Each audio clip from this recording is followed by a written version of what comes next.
What's up, friends? It's Kev here, and thanks for hanging out with me for a minute on a gloomy Thursday afternoon here in St. Petersburg, Florida.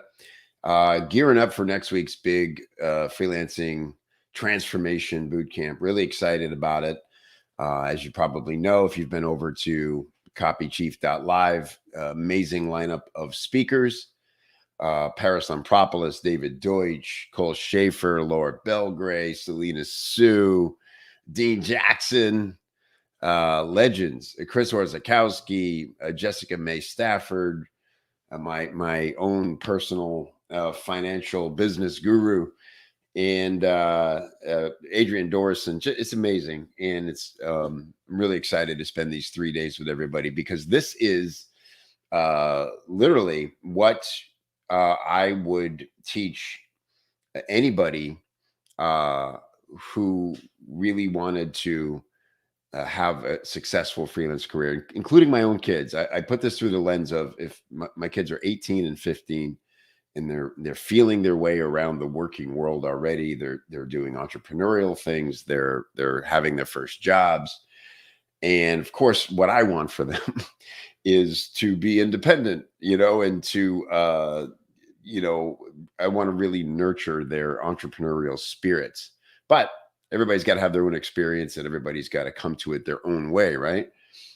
So uh, I took this premise of if they came to me and said, "Dad, uh, okay, I want to be, a freelancer. I want to have an entrepreneurial life. I want to be able to travel. I want to have freedom. I want to love the work I do and get paid well to do it.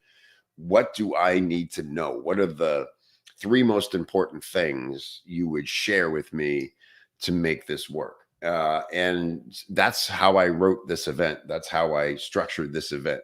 What would I tell them over 3 days that I know from 7 years of coaching freelancers through all 7 phases of the freelancer's journey timeline, from just having this thought that I don't think the regular working world is for me, all the way to building a legacy business that could someday survive even without you, right? So going far beyond freelancing and um, having your own offers and all that exciting stuff.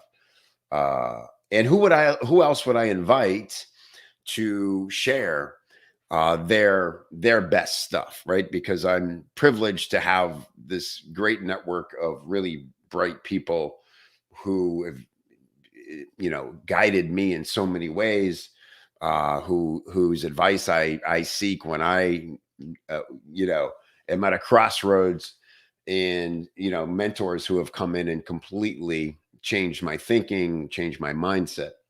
So I narrowed it down to 3 days, in three things that every truly successful freelancer that I know and that I've coached does that others struggle with. And it's three simple themes, which is make it, own it, and sell it. And that's the theme for the 3 days of the event. And again, copychief.live. If you haven't checked it out, if you want to see what it's about, if you want to get in before it starts on Tuesday, this coming Tuesday.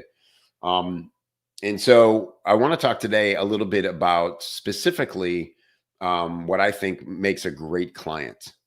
And again, 12 years of my own freelancing, working with every kind of client you can have. I mean, we could sit all day and trade nightmare client stories. Uh, and I have done that, and it's always hilarious. But painful, right? It's like, there you go. There's the and but we need these scars. We teach from scars, right? And so um you know, there's been a pattern. I'm happy to say, hey, Leon, good to see you. Hi, Victoria.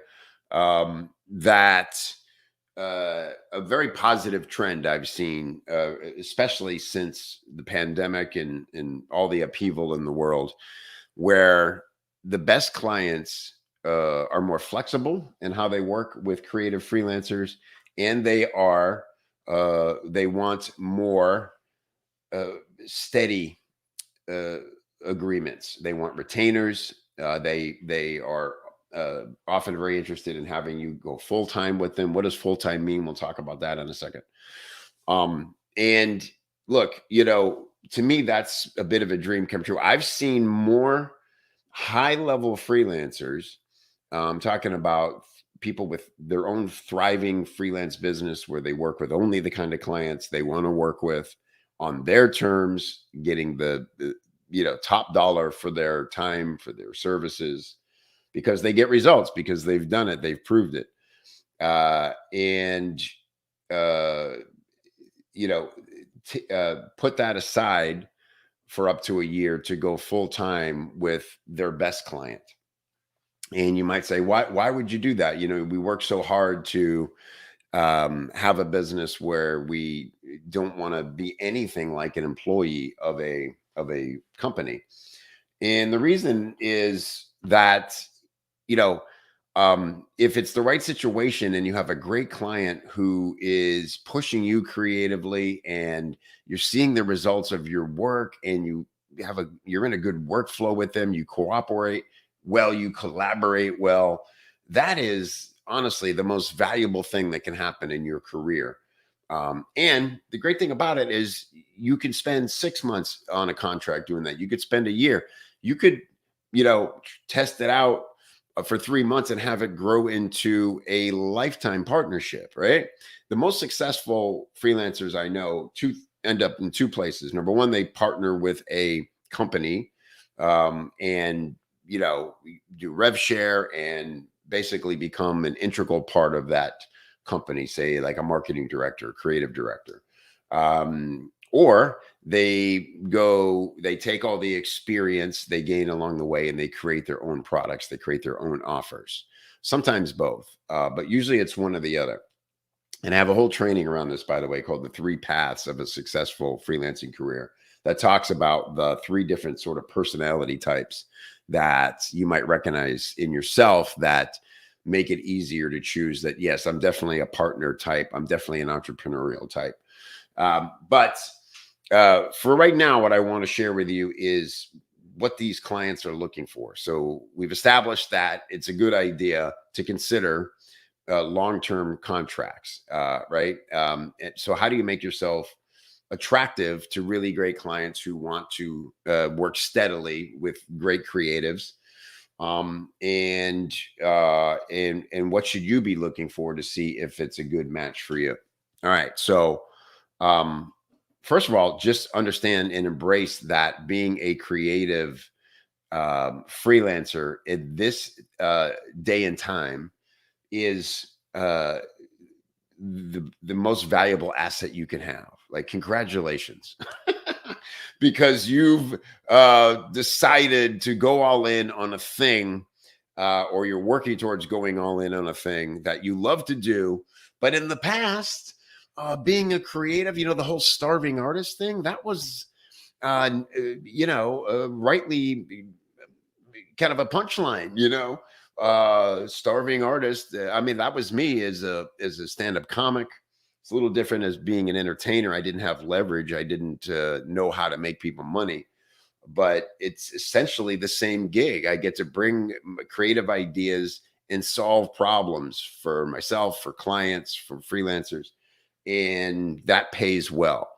Kevin O'Leary recently said, Google this, look for this video. Kevin O'Leary talking about the 3 most the highest leverage college degree you can have. Now, I know most of us don't have college degrees in the creative field we're in, but what was super relevant about it, somebody asked him, what college degree do you think is gives you the most leverage out there today? And he said, if you'd asked me this 3 years ago, I would have said engineering, engineering, engineering, because every company wants to innovate and they just need engineers, and that's where they're putting all their energy. He said, today, post-pandemic, what I would say is creatives. If you're a video producer, if you can, a writer who can tell great stories and help companies contextualize who they are, right? Maybe like the thing we do every day. He said, suddenly I'm paying you $150,000. And that would not have been the case a couple of years ago. And so the landscape in that regard to business is finally shifted purely our way as creative marketing pros. So understand and embrace that there's never been a better time to do what we do right now. And that is why I'm seeing this pattern of good companies, innovative, forward thinking companies making offers to their best contractors, offers they can't refuse, like the mafia offer, right? And so, high level freelancers are very happily partnering with company. Doesn't mean they're putting their entire business on hold or aside. They're just basically selling all of their the bulk of their time to one partner. And so it's a good deal because think about it. We get paid to learn, to grow, to develop. We get paid really well, six figures plus, that we can turn into millions with the knowledge we gain. Like that's the opposite of how, speaking of college degrees, that's the opposite of how it works in most other places, right? You think about how most, people, at least here in the States, like enter their working life. They've been to college for anywhere from minimum of 2 to probably 4 to 6, maybe even 12 years if they're in law and legal or medical. And now they're super and buried in student debt. And now they have to go start paying their dues. They have to start at the bottom of a company, maybe even internships, residencies, and they have to slowly now stay broke, work their ass off after, maybe a decade of school. Now spend another, 4, 5, 6 years working your way up the chain so that you can start doing what you love and earning some money. Again, tip of the hat to anybody who that's their calling and they're driven by that. But that's more the traditional path. Again, whether it's you're an engineer or the typically seen as fruitful degrees you can get. Think about what we do. We start freelancing because we are good at a thing and we love doing a thing, whether it's copywriting, whether it's web design, whatever it is. And we want to prove the model and we say, how do we make this work? How do we get paid? And then we get paid and then we just repeat that process, right? And that's when we start moving down the freelancer's journey. And eventually, we're in every phase of the journey, we're getting paid to learn on our client's dime how all of this works, how being a business owner works, how putting out offers works. It's an amazing proposition. And sure, it's hard in some ways to stand out, to get started, but it doesn't have to be hard, right? The hard part is that you have to deal with yourself. You have to be the boss of yourself. You have to have discipline. You have to get the work done. You've got to show up. You've got to close the deals. You got to wear all the hats, just like any startup business does. But very rare to get paid as you go in to develop knowledge and skills that can pay you for life. It's really amazing. Hey Chris, good to see you. Welcome. And so okay, so what the client, so I want you to think of it this way in this context we're talking about, right? This is where I think more people need to treat it like a business. If you're a freelancer, there's just a few things you have to do to stand out, get ahead, and make and create these kind of opportunities for yourself. Yeah, that's so funny. Victoria, dad keeps asking. That's what my dad said to me exactly when I was a stand-up, by the way. I would be out working the road, and I'd call him, hey, dad, I did a really exciting gig last night. Oh, yeah, cool. Well, yeah, I killed the room. There was like 400 people and it was amazing. And he'd go, ah, great. Yeah. So you're going to look for a job when you get home? This is my job.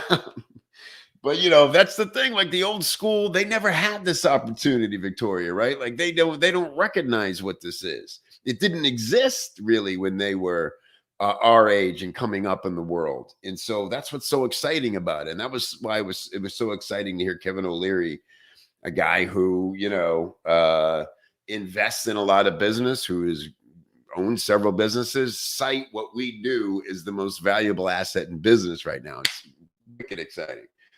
And so, look, think about it this way. Here's what we need to have. Okay, a few things. Uh, we need to show our work. We need to have a good portfolio. You got to focus your energy. Like, don't try to be great at everything all at once. And please don't wait to start your career or start putting yourself out there to get work until you feel like you've learned enough or you've done enough. I'm telling you, if you just focus on the first thing you feel naturally inclined to do, say you write emails, say you are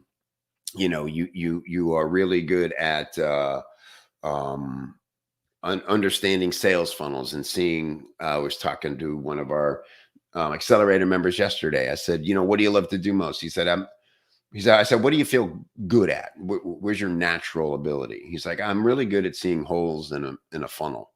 I don't know. He's like, is that valuable? I'm like, are you kidding? I mean, like every business that has a sales funnel needs a fresh set of eyes and to come in and fix it. You're like the ultimate auto mechanic on high-end vehicles. So we often underestimate what we do, but all you got to do is just do the work, and get good at one thing. Get great at writing emails for a certain market. Get great at writing a certain kind of email. Do you love story-based email? Are you an obsessive fact checker? I was talking to another member yesterday, Dylan, who I'm sorry, not Dylan, it was George, who is a journalist. 8 years as a journalist. And again, we tend to not see our own value. There's so many parallels with being a journalist and being a copywriter, being deadline obsessed, right? Being detail obsessed, keeping and getting and holding attention in your writing, all those things. That's what copywriters need to do. And so you got to let people know that you have this experience. You're not at the back of the line as a brand new creative. You're at the front of the line as an expert in a thing, and now who is adding creative solutions to it. Does that make sense? Don't be at the back of the line. Add a specialty, find your thing, and get to the front of the line. And that means you don't have to be good at everything in the beginning. You don't have to know everything to make that work. Just choose your thing and get great at that. Start selling that, start getting paid for that. That'll allow you to work with clients, to know yourself as a business owner, as a freelancer, as a project manager, how to get paid more, right? Just go through that process in the beginning with one or two things that you can deliver well and you're naturally inclined to do well. And then from there, clients will like you. They want to work. Here's the secret that a lot of freelancers don't realize. So much of what clients want from a freelancer is the pro code stuff, reliability, right?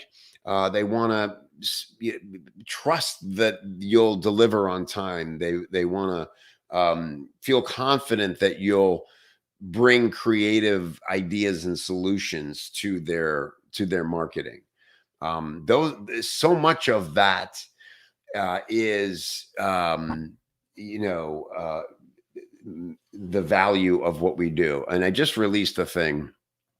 And if you're not in Copy Chief and want a copy of this, I'll be happy to get it for you. We'll post it here in the group. I created an acronym around the pro code. And so hi, Brenna, good to see you. Hey, Chris, what's up? Are you in a hospital room, buddy? What's going on there? I hope you're okay.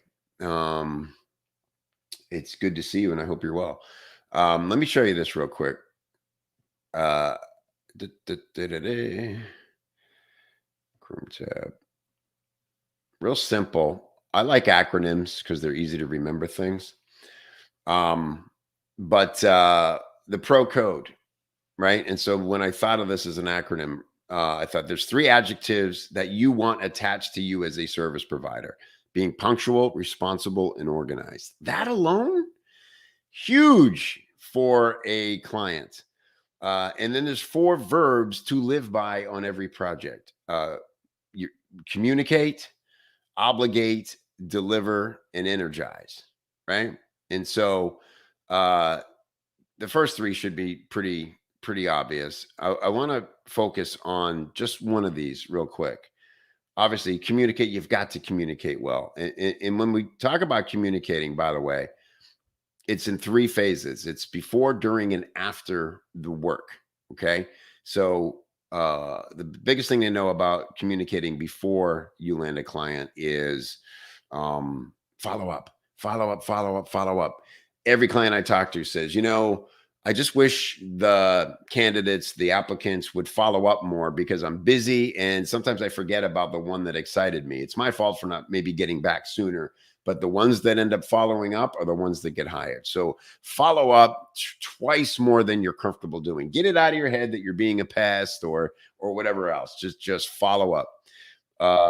During, send updates even when the workflow has been established, right? This is the project management part. Just even if you're sure the client must know that you're off doing the writing because that's what you established, just send a weekly update. Say, hey, just letting you know, hard at work here. Everything's coming along great. Should have no issue hitting the deadline. Have a great day. That's it. Closes the loop. If a client has to reach out to you and say, hey, how's it going? That and you can tell they got a little bit of nervous tone in their voice. That means we failed in communicating. All right. I learned that the hard way. I used to get annoyed when they would send me that email and I'd say, I told you I'd spend 3 weeks writing. Why are you asking me how it's going? But I get it now because I'm a client now and I hire freelancers and you just want to know that everything's going the way you hope it is. And then after, this is really important, check in and ask about results of the project to keep the relationship strong, right? And then, of course, you got to be willing to have difficult conversations. All right, here's the one I really want to focus on right here: obligate, because this is another one I see so many freelancers missing. And look, this is an important thing. You are running this project, and good clients want you to tell them how this is going to go down and what you need from them, right? So obligate means making clear to project partners, that's your client, the things you need delivered and when in order to do your best work, right?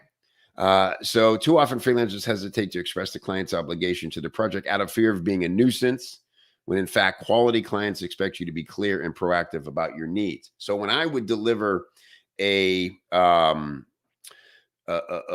contract to a client, I would have my set of deliverables with the deadlines when they'd have them. And I had right under that, their set of deliverables and when I needed them before I could start the project. And when I started doing that, it changed everything. I mean, suddenly they had more confidence in me and the process and the project. And I knew when I'd have things. And so I could really create a workflow, right? And when you're a freelancer, look, we live and die by our calendars, We've got to have cooperation from our clients. So get it out of your head that you're being a pest or, ooh, I don't want to bother the guru for a phone call.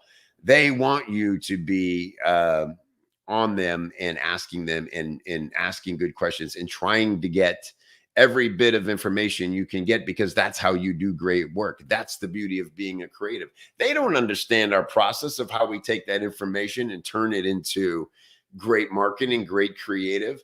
They're just trusting us to do it. And so a good client is very willing to give you the time you need, the resources you need, the research you need to get that done. Okay.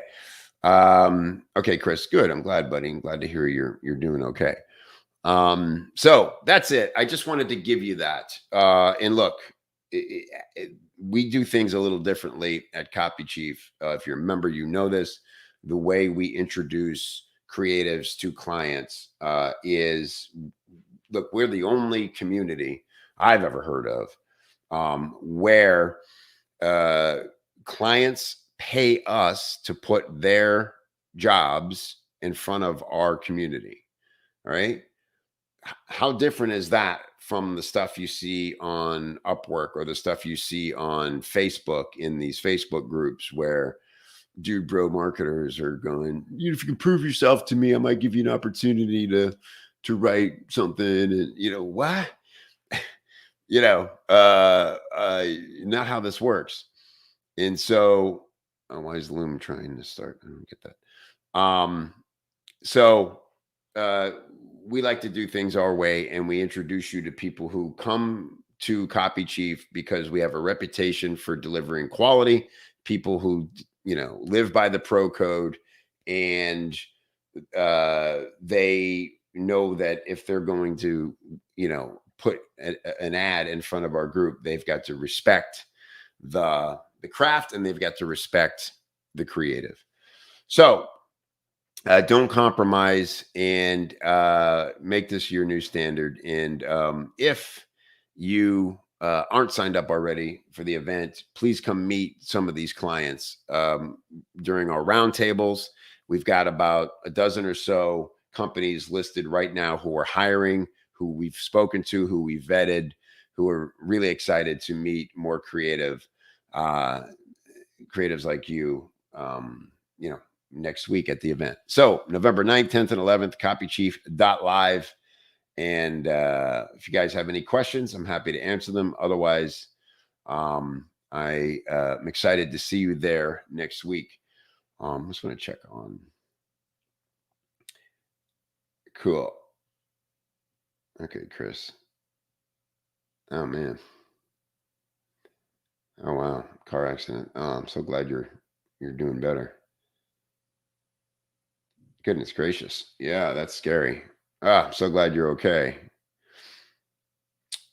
Cool. All right. Thanks for the update, Chris. I'm glad you're doing okay. That's frightening, but you got stuff to do, man. So you're here and you're getting strong, and I'm excited for you.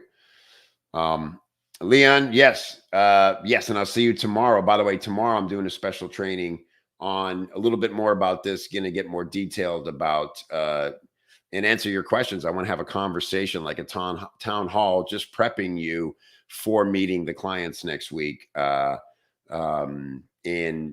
it's probably much simpler than you think. I just want to help you have the confidence to show up, ask good questions, and put your best foot forward. Yeah. Yeah, exactly. The Introvert's Guide to Super Connecting at CCL, right? Because most of us are introverts, and we work inside of our heads in our little rooms, and it's really important to just practice a few social skills that make the big difference. Yeah, Victoria, I totally understand that. Because you're not native, clients can ghost you. I don't know if that's true or not. I will say this, it's like anything, you, like I said, was saying about follow up. Just ask them to say, they'll give me a yes or no. That's not being rude. That's saying, like, I don't want to keep uh pinging you on this if you've already made a decision. Could you just tell me yes or no? And if it's not now, maybe we'll see each other in the future. But no issue, except that I don't, I just need to know. If they've asked you to apply to them, and or you've had a conversation already, then to me, they're obligated to not ghost you. It's just simple, polite behavior to let somebody know what you've decided. And if there's any solace in it, if a client that you've been speaking to does ghost you, it's probably for the best, because they weren't going to be a good client. If someone isn't willing to just take 2 seconds to write and say, yes, we've already filled this position, but it was great meeting you, and maybe we'll see you down the road. It takes 2 seconds. And if you're not willing to do that for somebody that you've been talking to, it's hard to believe they were going to be a quality client. So take solace in that. Ghosting sometimes is the best. It's the rudest thing I think people can do. But it's sometimes the biggest favor they could do. And I will say this, you know, like I said, follow up, follow up, follow up, because I know I've done it. I've lost messages in my inbox that I meant to respond to. Facebook's horrible. Messenger for that reason. Like I can't save things as new, and so text is horrible for that reason. And so just follow up, and people will thank you for it. All right. Great seeing you guys. Thanks for being here. And I hope to see you next week at the event. I'm really excited to introduce you to these amazing clients. We deal in quality, not quantity, in Copy Chief. And it results in long-term, very lucrative partnerships that are going to propel your career. So come see what it's all about. And I look forward to meeting you there. All right, everybody. See you then. Bye.